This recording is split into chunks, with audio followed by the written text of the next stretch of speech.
What is up, everybody, and welcome to another episode of the Breathe in Air podcast, where everyday action meets extraordinary mindset. Today, we have a leadership career coach and consultant. She is the CEO of Building High Performance Teams, and you can find her at buildinghighperformanceteams.com or on Instagram at the Anna Oakes. Anna Oakes, thank you so much for joining us. Oh, thank you. Thank you. I'm so stoked to be here. Yeah, absolutely. It's a crazy time. We're just talking about this crazy time that we're in, and it's easy for us to, like you said earlier, live out of a state of scarcity and fear and live in this place of, not attacking like we usually do. So what's some things that's been going on with you lately? How have you been kind of dealing with these situations and staying positive? Oh man, good. This is gonna be like therapy. I always love it. Like, I love the people that I coach and they leave. They're like, whew, that was like therapy. And you're like, close. Right. But I'm not a therapist. I have had both, and I strongly believe we should all have both. But Absolutely. okay, so me, so interesting. So my company has been around for 4 years. So I left corporate America after 20 years as what I would call it, an intrapreneur, somebody who works within the system, but really has a lot of those similar characteristics of being curious and innovative and able to spot problems and then solve them. And Right. I struggled because I passed up the C-suite job to go out on my own. And so, for whatever reasons, I could list all of them. And some of them have come to fruition and some of them are still aspirational because I don't think the work stops. But as far as me, over the 4 years, I've been a leadership coach. I coach high performers, teams, organizations on large scale change, really anything that's going to add value to help them get from here to there, right? That's my expertise, is that growth zone. Right. So I look at situations like we're in right now, Mason, with COVID, and as tragic as it is, I'll talk about COVID and the anti-racist work, but as tragic as COVID is, it's also an awakening, right? Because a lot of the people and organizations who come to me, I know they definitely want to be better and do better, but then I illustrate what the work could look like and that it's not overnight. And then they start to say like, well, I guess if it's not broke, I won't fix it. And it's like, okay, then you obviously haven't experienced enough pain. Call me when you're ready, Call me when that comes, because it will come. It will come. And so I just sort of waited out, and it's sort of a long game from a sales cycle, but I'm patient, like, okay, and not from I'm wishing you ill, but I know just like you that it will come, like setbacks come. So now we have this collective reset with COVID that changed is fundamentally the way we're working. And that's really where I love to watch, is like the systems in the ant farm, and how do we get the ants to go from here to there in order to accomplish our goals. Well, there's lots of barriers in the way that we work that have existed for decades and decades, depending on how long the organization has been involved. And they exist because we have best intentions, but things change and they no longer work, but we don't want to undo them. Mm-hmm. They also exist because humans are involved, and humans are fallible and imperfect, and we screw stuff up, like you and I think differently. And if we attacked a project, we'd both attack it differently. And if we don't appreciate that, we're going to get different results. So I look at COVID, I'm very excited, sorry to say that, but excited to see we now have a collective sense of urgency that we did not have before.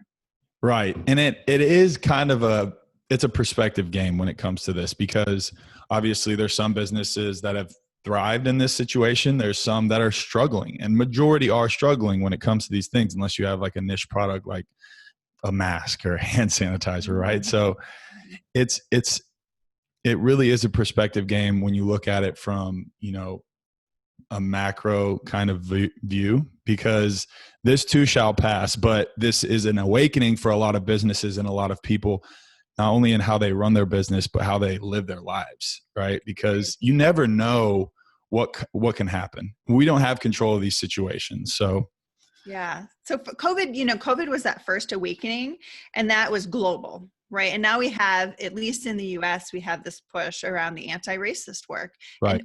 And individuals are looking to see how are their organizations or their bosses handling the quarantine.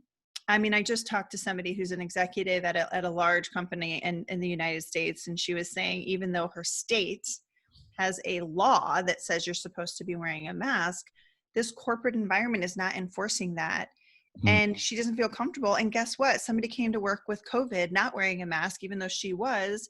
Now she had to cancel her vacation, be on quarantine for 2 weeks. So there's this weird dynamic happening of personal accountability and collective. And then you add on this element of watching how your organization is handling the anti-racist movement and talking about something that's really taboo and hasn't been talked about, or it's like hush hush. We shouldn't really talk about that. It makes people feel uncomfortable. Right. Well, we should be talking about that because that makes up a large part of people's humanity. No, absolutely. And I had a good friend of mine, Sean Roundtree, on a little while ago during, young African-American man that I grew up with and that I have a lot of respect for. And it was kind of like, hey, where can me as a white male, and I don't know this situation. I don't know how you, like, I know how you feel maybe to an extent, but still not really.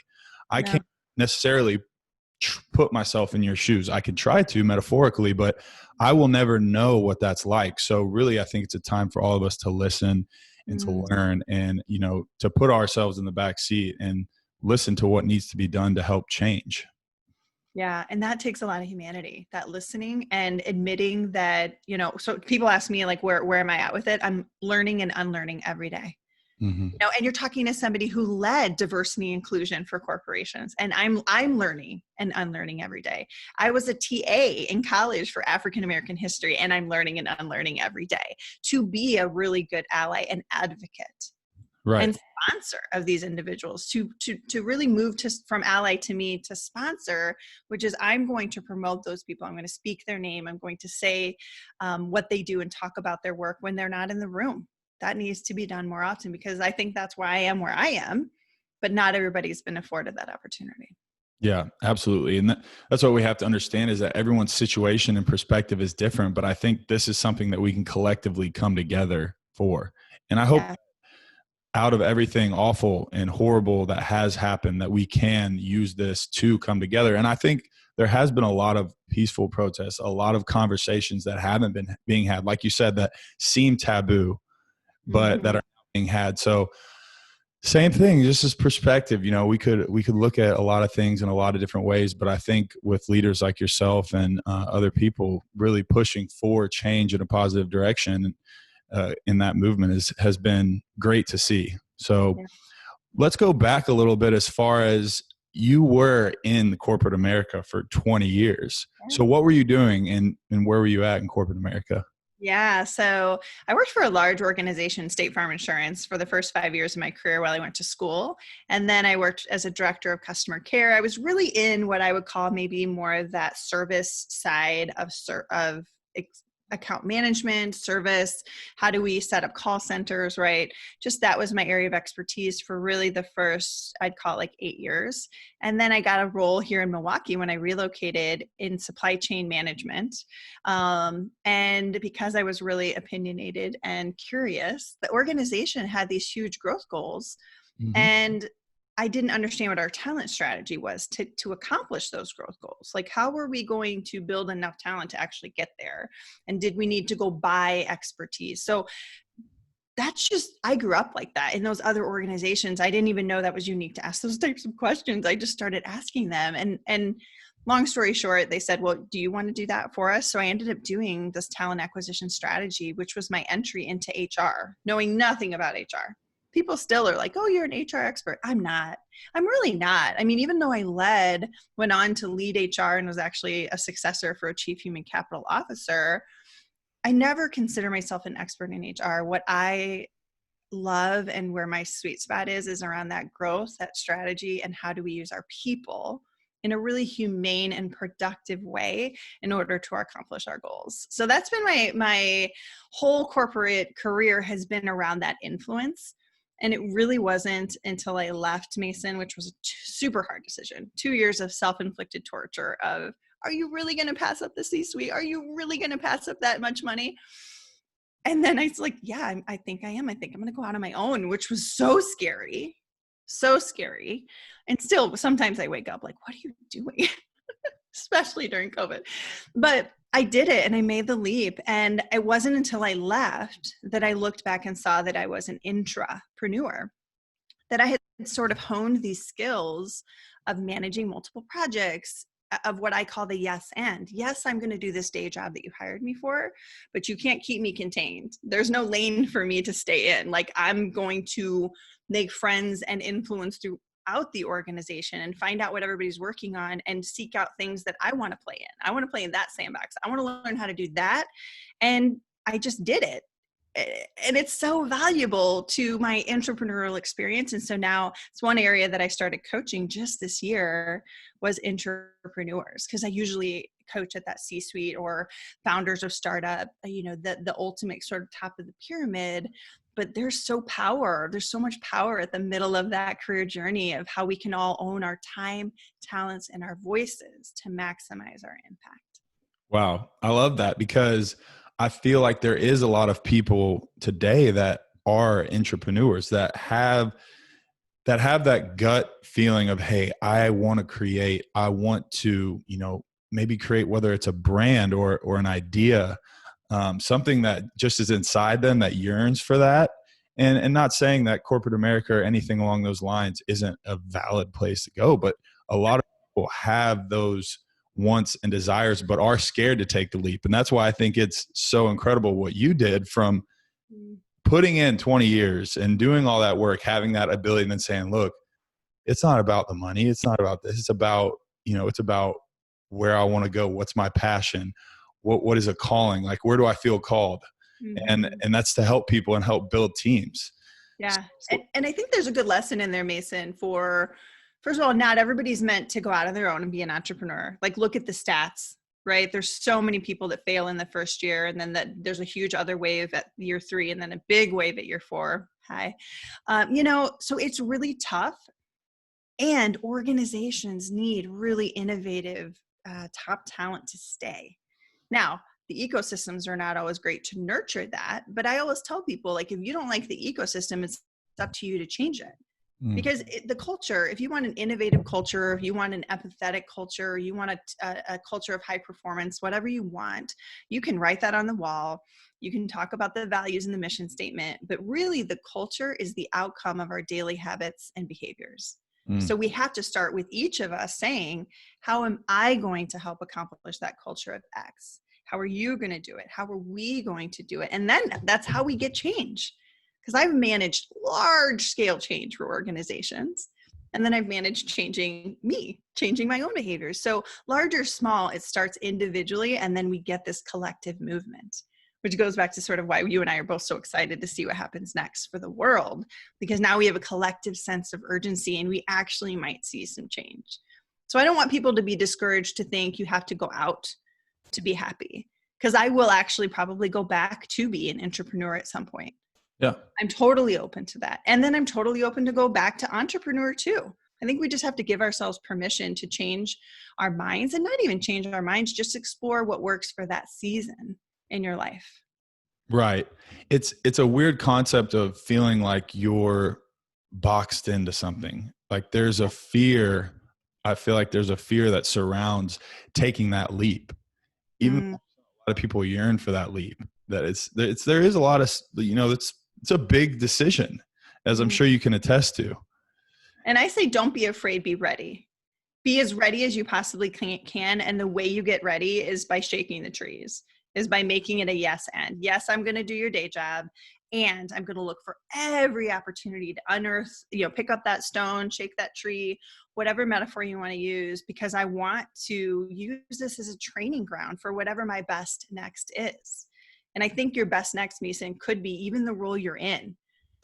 If you shake off the dust that you've been in this role for a couple years, and you sort of wipe off those rose-colored glasses that we should really, hopefully, all have in some frame of fashion. If you can manage to do that and look at your role with new eyes, you're going to add even more value, and you're going to grow in different ways than you did before, because 67% of people are not engaged in their work. So you can say you are, but look to your neighbors. 2 out of 3 of you are not engaged in your work, which means you're not giving your best. So if you want more out of your career, you have to give more. You got to become engaged and not wait for your leader or your organization to pull you along. That's why I got the good projects. That's why roles were created for me. And that's why people value my opinion today, is because I learned how to step up almost with that safety net of the organization. So why wouldn't you want that? Right? I I played college football, so I love the turnover of being able to see how an organization works within a team of 100 plus guys, and then a staff of 10 to 15 Yeah. higher ups, and then obviously the head coach or the CEO, and then seeing that rollover. And it's the same thing. The same concept applies to culture and how it does trickle down, but it's so important, like you said, for each individual on that team to be able to hold themselves accountable and be a leader within their groups or within the team and the organization, because that's ultimately, I mean, you have your meetings with your bosses, you have those things. For me, I do medical sales now, medical device sales. So I have my team within a bigger division, and then we have our boss. So like, obviously we communicate with them, but day to day, it's up to us to hold each other accountable, to make sure we're doing the things that we're supposed to be doing and being organized and whatnot. So I love that concept of being able to look in the mirror for someone who's an entrepreneur, or someone who wants this concept of how do I get more out of my career, and how do I, push the boundaries a little bit. What's the first steps that they should take to go towards that goal? Yeah, interesting. So I dropped a podcast episode this week on building your support system inside and outside the company. So if you guys want to go check that out, but I'll give you like the Cliff's Notes versions of that, is that you should be finding a mentor and a sponsor inside, and you should be finding a mentor and a sponsor outside, right? Sponsor is a little bit harder on the outside because it's really about speaking your name in the room when you're not there. So it makes sense in an organization because you know what rooms they're in and you're not in. But Right. I could name probably 50 plus sponsors that I have of my work right now. People who come to me for counsel and I go to them for counsel, and we have a respected relationship. So they are referring work to me. That's a form of sponsorship. And if you're running your internal business and running your internal brand, go seek out first the mentor who's behind the scenes, and you say, hey, I really want to get better at A or B or C. And they'll have a targeted time of working with you. But then go seek a sponsor that says, hey, I really want to tell you about all the good work that I'm doing here. So we got to get good at talking about what we do and telling stories without feeling like we're bragging. Right. But it takes practice. And here's the tip, guys. If you always come back to the value that it's bringing the organization, they will not walk away hearing all Anna did was talk about herself, or all Mason did was talk about herself. Because I'm talking about the work I'm doing because I love the organization and I choose to work here. We all choose to work there, even in a starved, job market right now. We still choose to work where we do. So we might as well make it good. Right? So tell those stories, talk about the value this is going to bring, even if it's small, guys. We don't have to be like change everything. In fact, in my career in those times, Mason, probably early on, or when maybe I overstayed my time in an organization and my stress level started to get high, when you're sloppy like that, it does start to become about you because you forget what you love about the organization. And it starts to become only about how you want massive change, instead of understanding that I can't move all my ideas forward, but here's the ones I do think will add value. So I would say start there, right? Build your support system inside, and it's okay if you don't have one.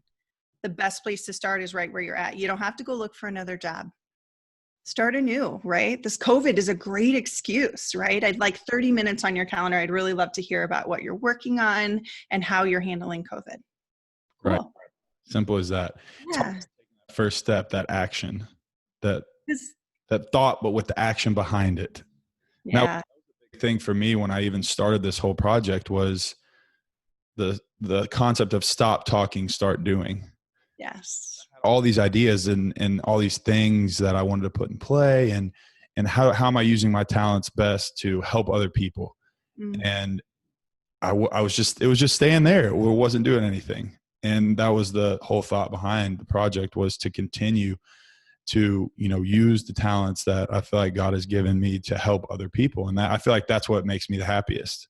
That's so good, because when we look at those 2 out of the 3 people, so we'll just say 2 out of 3, 67%, so even slightly more.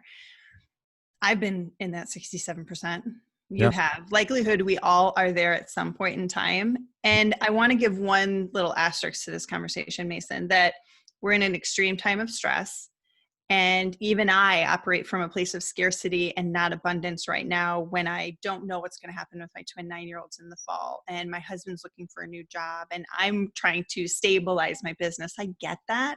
So give yourself permission that there are seasons that you won't feel like doing what I'm talking about right now.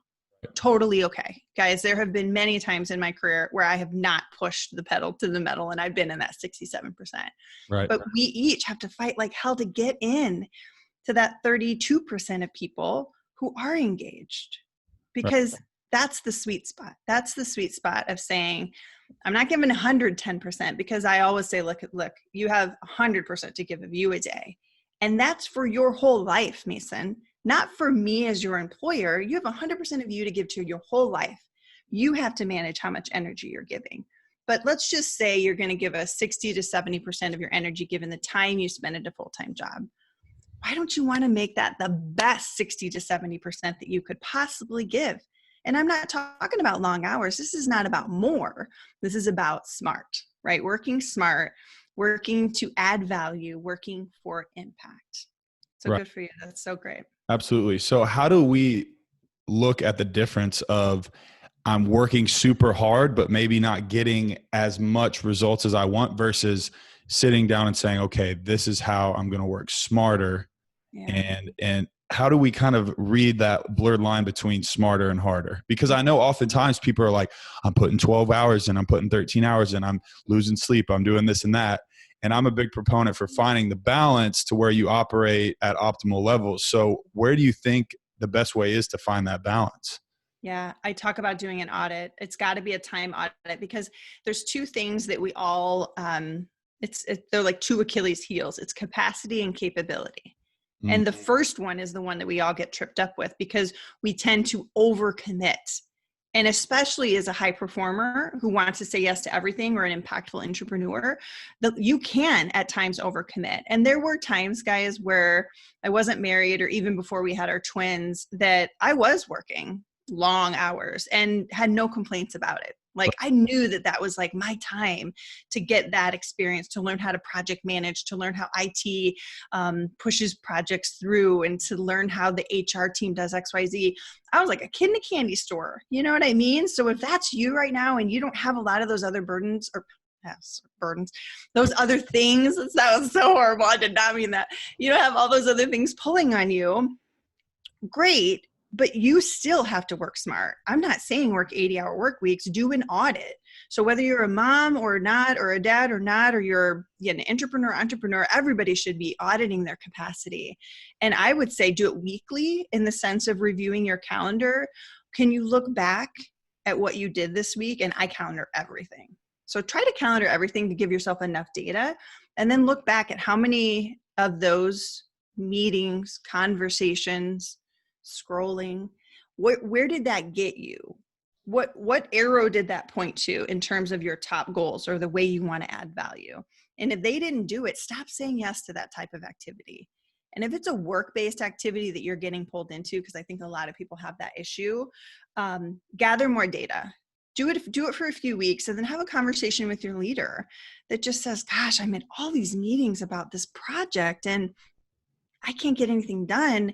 And I don't see that they're that valuable. Or I would say maybe approach it a different way to say, like, I think they could be more valuable if what's your idea to make those meetings more valuable? I would go to my leader often and I would say things like, I think I'm going to tell the meeting chair that I'll attend half the time. Are you comfortable with that? Because I need to find more capacity, AKA breathing room, AKA time to actually think.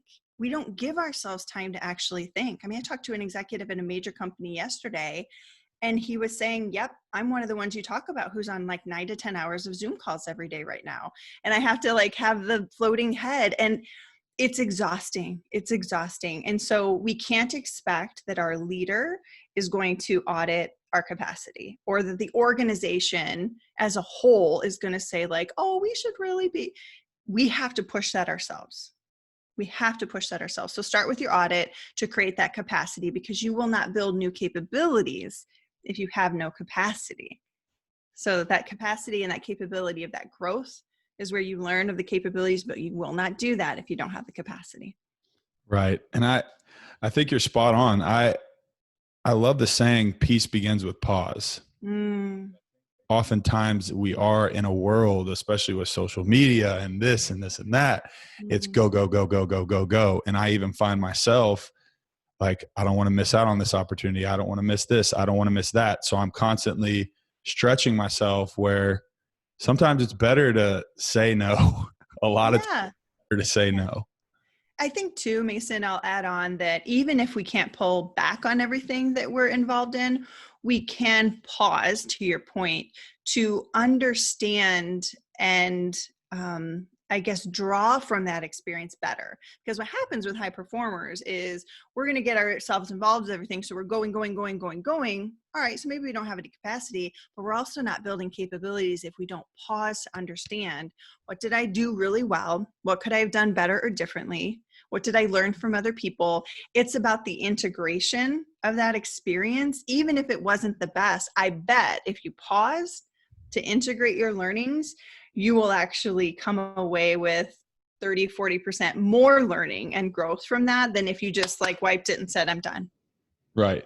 And there's another reason for that audit or that reflection is if you keep that journal, you always have this running list of the capabilities that you're building, the projects that you're working on, because you're constantly doing that reflection. Yeah. So you have it. It's a tool for you to use. Right. I love the journal concept. And I just recently started earlier this year incorporating that. Yeah. Not as consistently as possible, but even just like morning gratitude, like waking up, writing down things. Okay, here's goals. As far as you talked about mentors, I had a meeting with one of my mentors, Graham Smith, who I hope he can eventually come on the podcast. I know he will, but very successful entrepreneur, like 32 LLCs, very successful. Wow. And the first meeting that we had, we sat down and he brought out a booklet, a journal. And it was like 2012, dated 2012, had, business goals, personal goals, relational goals, and all these things written out, right? I want this business to grow X here. I want this relationship to go here. I want this project to go here by this time or whatever. And he's like, hold on one second, runs out to his car, grabs another notebook. This one was from like 2003. So what that showed me is, he's even kept these things and been able to look back 10 plus years and say, look at this growth, and not only that, but look at the consistency to follow this and write it down and be able to take that first step to making it a reality, putting it on paper, which I don't think a lot of people realize how powerful that is. I know I didn't until I started doing it myself. Yeah. So you're killing so many birds with one stone, right? You're pausing to reflect. You're documenting where you've been, and you're giving yourself data to take action at a later time. Because, look, it's easy for us to lose our swagger during times like this. Go back to that notebook and see how far you've come. See the things that you've looked at, because sometimes I'll work on projects. I saw an ex-coworker the other day. She was like, remember that project? And I literally was like, I did not remember that. And it was so impactful. And I was like, why isn't that on my list? Like I haven't looked at that list in forever. So it can just really fuel you when you need it too. So many wins in that journaling aspect. Absolutely. You talk about, one of the things that you talk about is the 3 E's of developing yourself. Oh yeah. So tell us a little bit about that. The 3. Yeah. So, I think, and I talk to organizations about this too, because they'll want to bring me in for a training. And it's like, okay, like we can do a training, and that falls into the E of education. Okay. So I look at that as like an education. There is validity in education, but you are not going to get true behavior change from that. You will get so much more from experience and exposure than you do from attending a formal training class. Very true. Right? So it's education, experience, and exposure. And I think we need all 3, but unfortunately, organizations tend to put a lot of their dollars and their time towards the education, the training, because You can give it to a lot of people at one time. You can make it towards a topic that is aligned with one of the goals the company is going to try to accomplish. But remember what we talked about culture earlier? Like if you want to change the culture, we have to change the daily habits and behaviors of your people. The training, have the training, but then without the experience and exposure to reinforce it, the training will probably do very little, and it'll waste everyone's time and money. And it causes the disengagement of your people because they're so frustrated that you're asking them to be this thing, and then you sent them through this training one time, but then nothing's changed in their day-to-day. So you have to create a different environment. It goes back to the ecosystem, right? Experience, education, and exposure. And the difference too between experience and exposure is exposure, I'm going to watch somebody do it, right? Like I can say, could I shadow you in IT? And the experience is I'm going to do it, right? I'm actually going to practice doing that. And those are both powerful for two different reasons. You know, may not want to ever do the IT role that I just shadowed. I mean, you name the role within organizations I've been in, and I shadowed those people for 1 to 2 hours at least, if not more, to get to know what they do, know them as a person, understand their impact. Oh, now I understand when I request data on our employees and I want it within 2 hours and I want all these qualifications to it. Now I get how hard that is for you to pull from the system, to understand your workload. It just gives you that sense of additional scope and I think it comes back to humanity for your coworkers too. Right.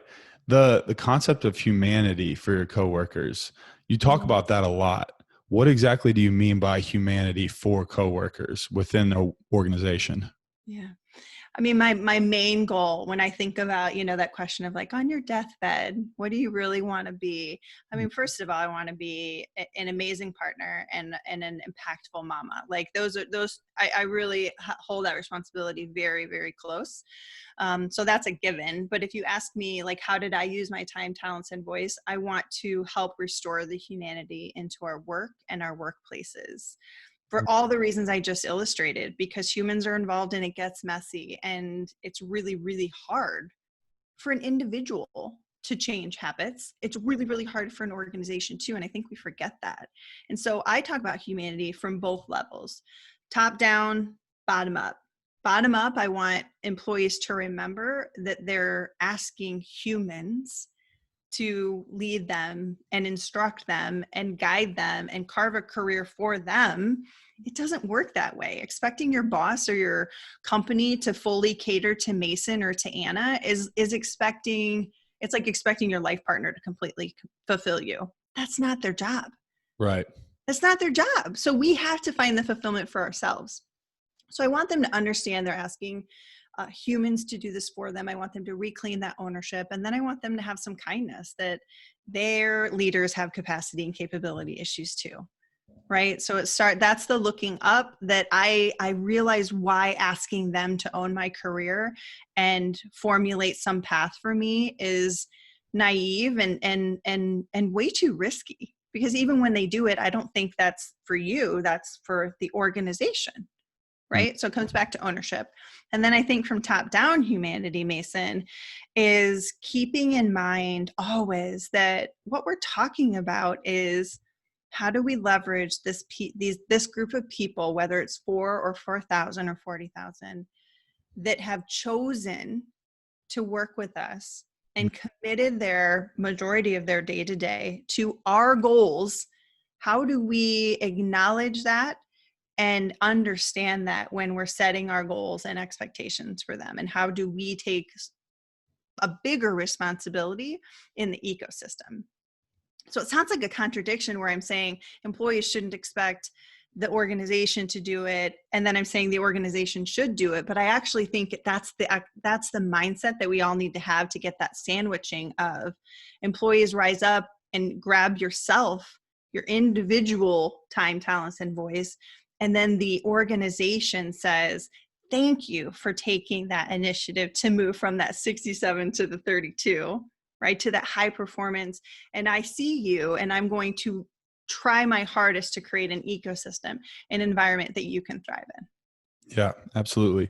I feel like a lot of times when people start off in their career and their job, when they have these thoughts and feelings, they may be a little bit more introverted as to talking to some of these leaders, especially early off, as to, how can I get the most out of this? And we spend majority of our time of the day at our jobs, right? So that would not be a good place to live in, but I know a lot of people do live in that place. How would someone who, say, is just starting out, or maybe they're 2 or 3 years down the line, and they want to be able to maybe have their voice heard a little bit, and like you said, confident in the capabilities, to not sound like bragging, but always bringing it back to, hey, I'm providing value to the company, and that's the bottom line of it. So how would someone go about maybe going to upper management or even their president and saying, hey, this is something I'm seeing, like, could we do this here? Or Yeah. how can they take that step? That's so cool. I started talking to some intern groups this summer, which is not a group that I normally talk to. It's usually more that 10, 18 plus year of their career. But I talked to a group of 500 interns at a major employer in the United States last week. And I talked about this very topic. And the title was called Owning Your Career, How to Move Ideas Forward Without Breaking Too Much China. Right. Because I do feel like if we are taking more ownership, there's going to be a little bit more tension within the organization of people saying like, well, here's what I want and need, and well, here's what I want and need. But I know for a fact, having led teams for over 20 years, that it's doable. You can create an ecosystem where this works. So my advice for them, similar to really anybody, it's about value. But if you want to get better at understanding how to communicate your value, I think you need to do 3 things: be curious, be a good storyteller, and learn how to build a business case. And so curiosity, I use that word instead of innovation, Mason, because I think innovation gets overplayed, and there is a very specific lane for that. And I think because I'm writing the book on entrepreneurs and I'm interviewing hundreds, if not thousands of these people, when I pull back the research and the commonalities between them, Mason, is we are all sort of pushing the agenda. And I want you to do that. But when we focus too much on innovation, it feels like something brand new has to get created, or that we have to wipe everything out and throw the baby out with the bathwater. And in my own experience and in my research, I've seen that that's where people hit the wall. Their brand starts to suffer because they're known as like the person who's breaking too much China. And it's no longer of value to the organization because now it's become about Anna or Mason's ideas. So that's why I say focus on curiosity. And I gave you a few examples already of like job shadow with other people. Right. Serve on that committee, go to that nonprofit volunteering, be involved in your employee resource groups. You guys, if you are not doing that, you are passing up education, experience, and exposure that's going to get you ready for your best next. And you're counting on people to give you on a silver platter what you should be doing. So don't do that. So be curious, get to know the organization.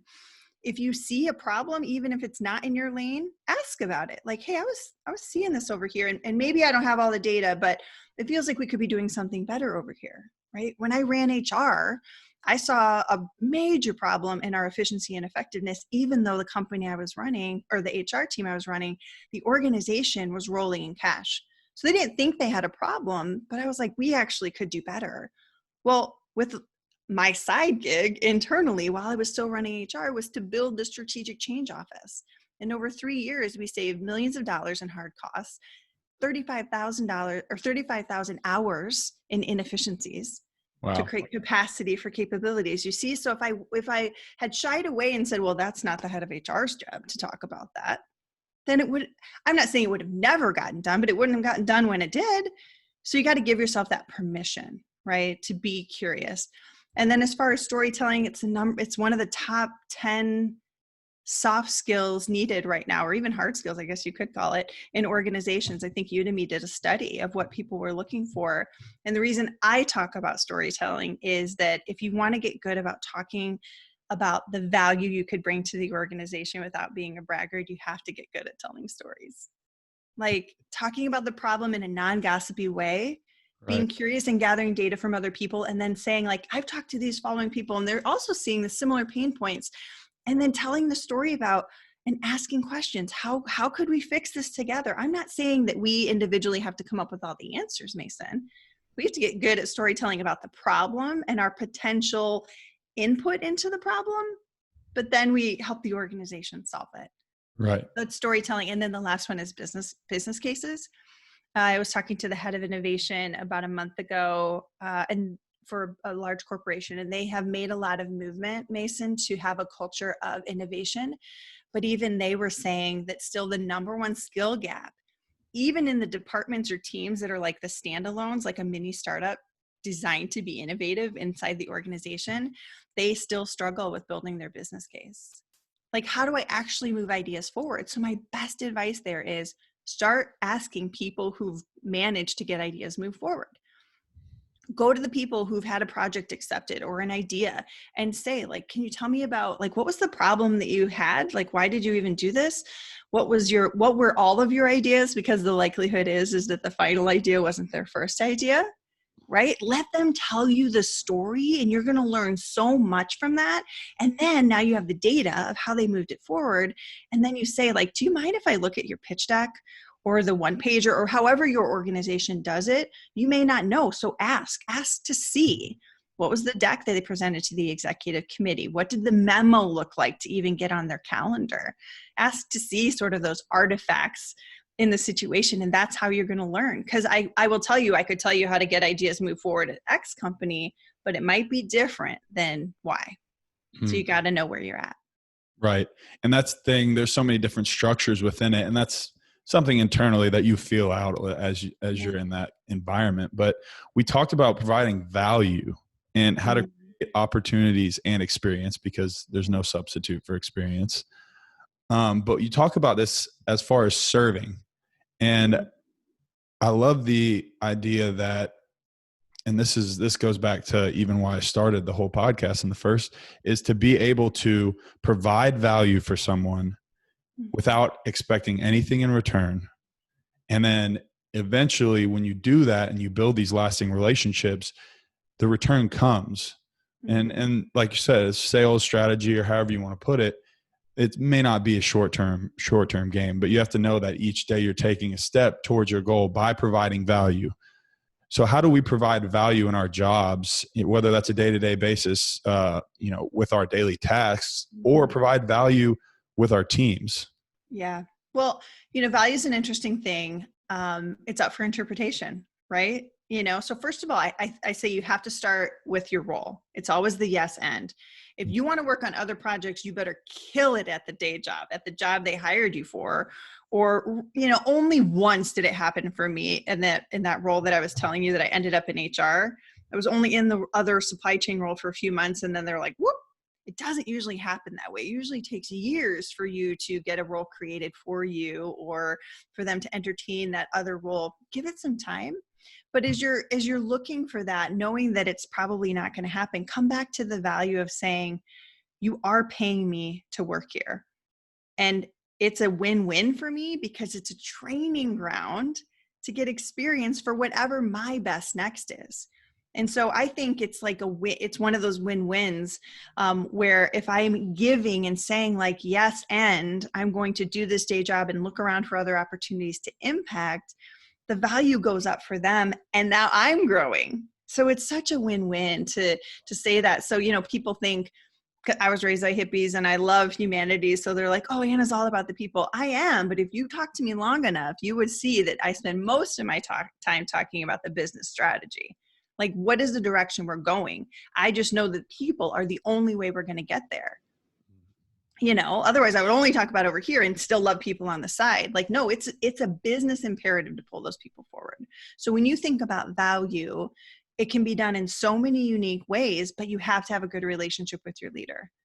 And unfortunately, I know that there are a lot of not so great leaders in corporations, ones that maybe got promoted to a sales leader because they were good at sales, or they knew somebody, or whatever the circumstances is, guys. I know the landscape you're working in, but I don't care. I don't care if they're not a great leader and they're not meeting with you one-on-one. You initiate it. You let them know the type of relationship that you want with your leader. The worst thing they could say is no. Okay, so you can't meet with me weekly. Could we meet twice a month? Twice a month's not enough. Could we meet monthly? Yes. And if they said no to monthly, I'd be very concerned. And I would just say, like, it just doesn't feel like enough for me to get the daily direction or the direction on my projects while also growing me as an individual in this organization. Like that's again, that empowerment of the people that says like, we shouldn't settle for poor leadership. We have to speak up for what we want from them. They may not always be able to meet us where we're at, but at least we've said, I'm choosing to give the most value that I possibly can in my time, and I need your help as my leader. I've been able to do it without my leader's help sometime, but I would say certainly work on your relationship with your leader.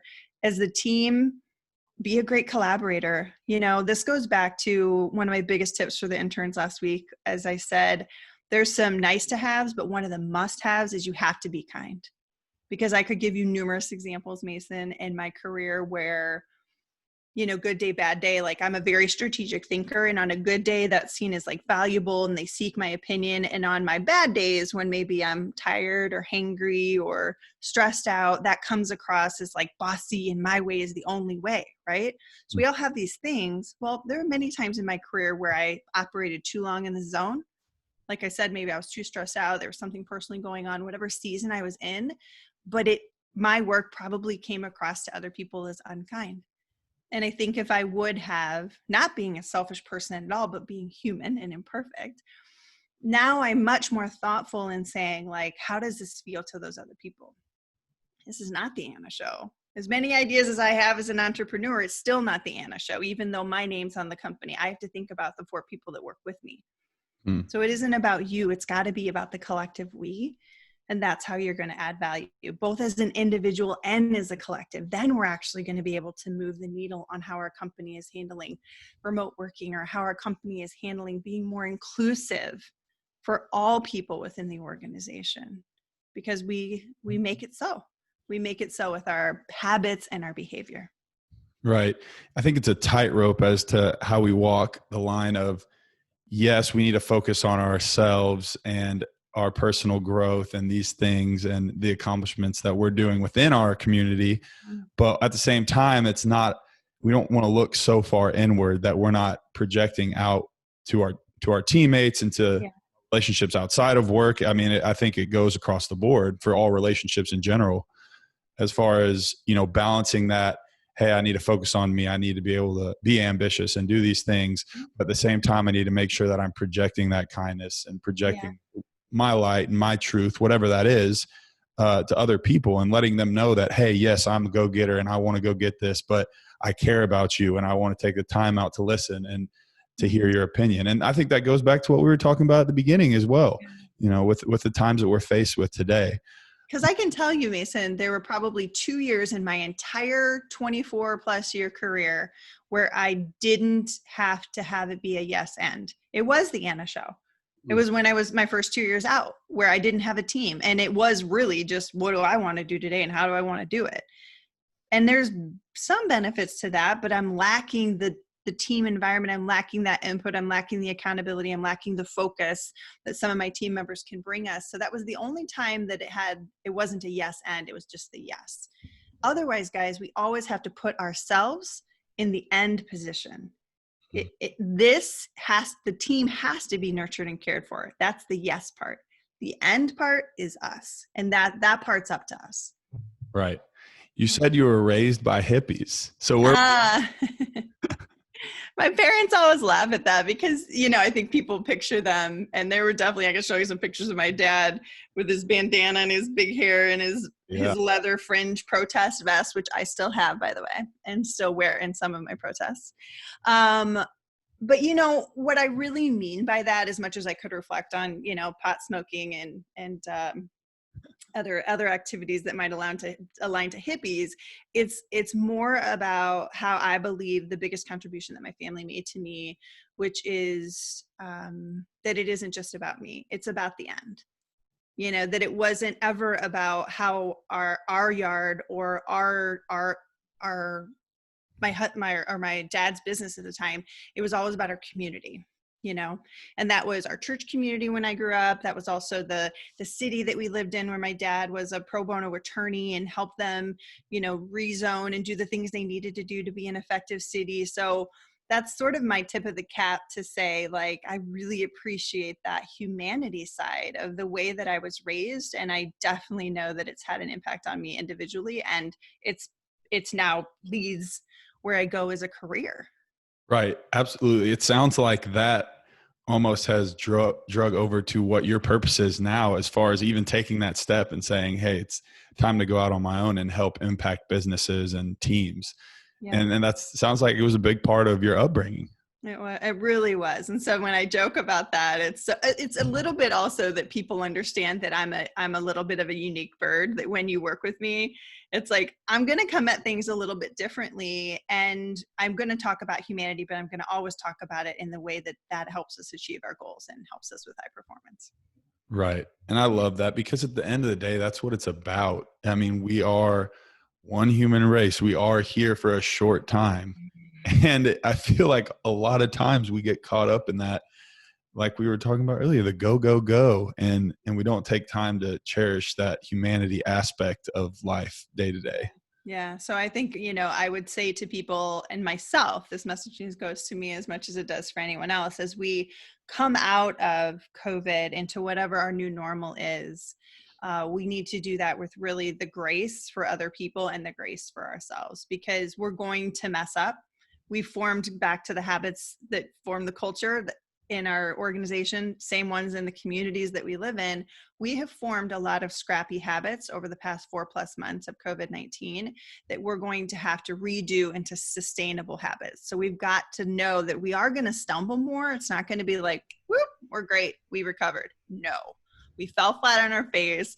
Our knees are skinned. We lost our breath a little bit. And like, it's going to take us a beat to do that. And I don't know what that will look like economically or for the world of work, but as individuals, we can say, I'm going to do that with compassion. I'm going to do that with grace. I'm going to do that with humanity. I love that.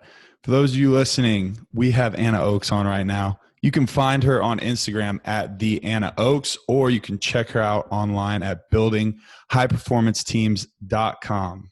Definitely go do that. I've enjoyed this conversation so much. A question I love to ask is, what is your definition of success? I'm interested to see what you have to say here. I can say with certainty, having passed up some pretty big gigs in the past, that for me, my definition of success is it has to do with personal alignment. And that goes back to the self-awareness. There was a study done by Cornell University. The number one predictor of success for CEOs was not strategic thinking or charisma. It was their level of self-awareness. And that means I know what I'm really good at. This is my highest and best use. When we know that, when we're working in our zone of genius, like what was your position in football? What'd you play? I played quarterback for 3 years and then tight end. But Okay, so I don't know. Now I got myself in a pickle because I don't know a bunch of other football positions. But if I was suddenly moving you from offense to defense, or from a role that you're not familiar with, and saying that's the role you're going to play on and not give you any support, like, you're not in alignment. You can maybe do it in a hot pinch, but it's not going to be as effective. It's going to require more energy of you, both physically and emotionally. We don't think about the physical impact that stress and being out of our zone of genius does, but it does. So guys, when you're thinking about success, this is a time you do get to be selfish and think about what is most important to you and continue to audit to go back to that alignment. That's how you're going to achieve success. I love that. So where can they find you, as far as, if they want to reach out to you and get a hold of you for coaching or speaking? By the way, y'all, Anna has done a TED Talk at Marquette University. I did. Mm-hmm. And it was great. Y'all definitely check it out. It's like 17 minutes long and definitely has a lot of value. So I think you've learned as much as you need to know about Anna, her enthusiasm and passion for what she does, and being able to take that leap. But if they want to reach out to you, where else could they find you at? Yeah, our website, our business name right now is a little tricky. It's buildhighperformingteams.com, but you can Google my name. It's Oakes, Oakes, and just get in touch, right? People DM me on Instagram, on LinkedIn. I mean, it's like I give out free coaching advice all the time, because it's a lonely world sometimes when we try to go it alone. And sometimes we just need that encouragement and that push to say, like, you got this, like, you can figure this part out. And people ask, what should I do, A or B? It's like, you got to pick. and then you got to make the best of it, right? But hit me up on the website, find me on Instagram or LinkedIn. It's been a hit or miss in terms of the amount of content that I'm putting out on those platforms over COVID, because my twins are such a big priority for me right now while they're home and trying to grow 2 humans. But yeah, just let's be connected, because I'm happy to support you guys virtually or in person.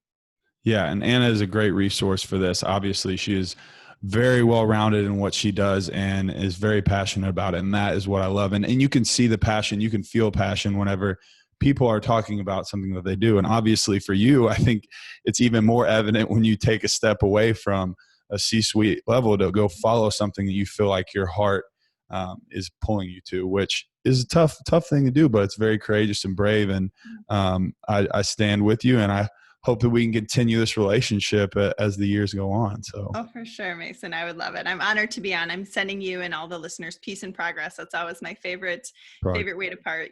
You all deserve peace and progress. Awesome. Thank you all so much. Definitely go check Anna out. And I hope you enjoyed this week. Anna, thank you so much for coming on. It's been a pleasure. Of course, Mason. Thank you. Thanks.